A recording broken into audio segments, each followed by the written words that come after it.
It is one of the most iconic images from World War II. Joe Rosenthal's black and white snapshot of the flag raising at Iwo Jima became an enduring symbol of American resolve. A Minnesota man was standing right next to him and shot film footage of that same event. But he was mostly forgotten by history until recently. In this week's Maury Stories, Maury Glover tells us about the life and legacy of Bill Genaust. Here's Genaust and his very primitive, I'm sure, camera. Bill Morgan has made it his life's work to study history. This is the Iwo Jima sand, ash and sand.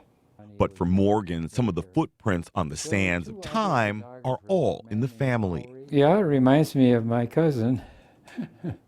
Yeah. I like to have it here. Bill Genaust was born and raised in Pipestone, Minnesota, but moved to Minneapolis after he graduated from high school. There, he met and married his wife Adelaide and worked as an industrial photographer until he enlisted in the Marine Corps to become a military photographer. He was a very serious man, but a very warm-hearted person, a deep personality. Genaust's first assignment was the Battle of Saipan, where he was shot in the leg during a firefight. Morgan was just 10 years old when he met his cousin for the first and only time, while Genaust was home on leave recovering. He came to our house. I remember him sitting in our living room and a car backfired, and I can still see him just rigid, like that, for somebody who had been in combat.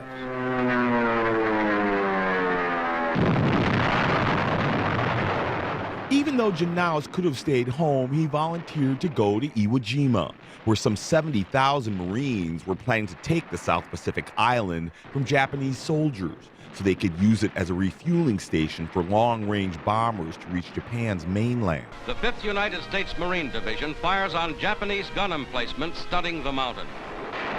Armed with a 16mm camera, Genaust was with the Marines' 4th Division as they landed on the beach, where they were pinned down by enemy fire from nearby Mount Suribachi. After 3 days of bombardment by U.S. planes and warships, the Marines finally advanced on the former volcano on the southern tip of the island, and Genaust stayed with destiny. In this silent film footage, we see Iwo Jima through Genaust's eyes, a tank training its sights on the rocky hill, while Marines treat an injured Japanese soldier who had just been flushed out of the caves. Or a handful of Marines headed uphill.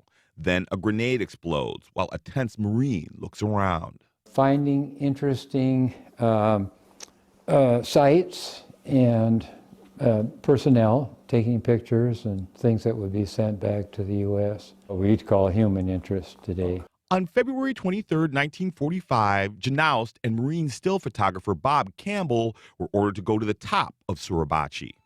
On their way, they crossed paths with civilian photographer Joe Rosenthal, and the three made the 556-foot hike to the top of the hill. When they arrived, Genaust filmed what seemed like a simple act: 6 Marines raising the American flag over Iwo Jima. It signaled to U.S. forces the summit had been taken, but the images came to mean much more to a world at war. And he was standing next to Rosenthal, and he said, "Am I in the way, Joe?" And Joe said to him, "No, you're not." In this picture, you can see Genaust on the left with his movie camera and Rosenthal on the right taking pictures of the Marines after the flag raising, which was actually the second one on Suribachi that day. The first happened a few hours earlier when photographer Lou Lowry captured the first time an American flag was raised on Japanese soil during the war. But a general thought that flag was too small, so he ordered a larger one raised so it could be seen by troops all over the island. It means that he captured an important part of American history. His movie version is one of the most widely reproduced images in either military or civilian history. Rosenthal's black and white photo became arguably the most famous image of war ever shot and earned him the Pulitzer Prize.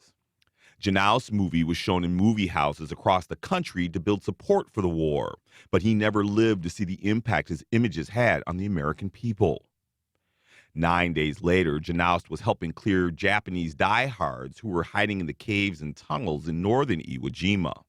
He brought his flashlight into one of the caves to help the Marines see, but he was shot and killed instantly. Well, it was devastating for his wife. And I think she tangled a little bit with the Marine Corps, too, because he was called missing in action for months before they finally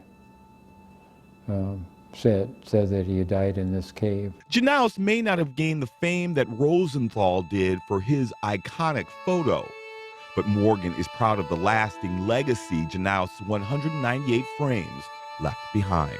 I admire him. I mean, he's a hero among a number of heroes because he did something that will stand really forever for anybody studying the history of that battle. For Maury Stories, Maury Glover, Fox 9 News. And a side note to this story, Genaust's body remains on Iwo Jima because it was deemed at the time unrecoverable, but a bronze plaque was placed at the top of Mount Suribachi to honor the sacrifice he made there. And Genaust is also remembered every year when the Marine Corps Heritage Foundation gives out an award named after him to document filmmakers who advance and preserve Marine Corps history. What an incredible story.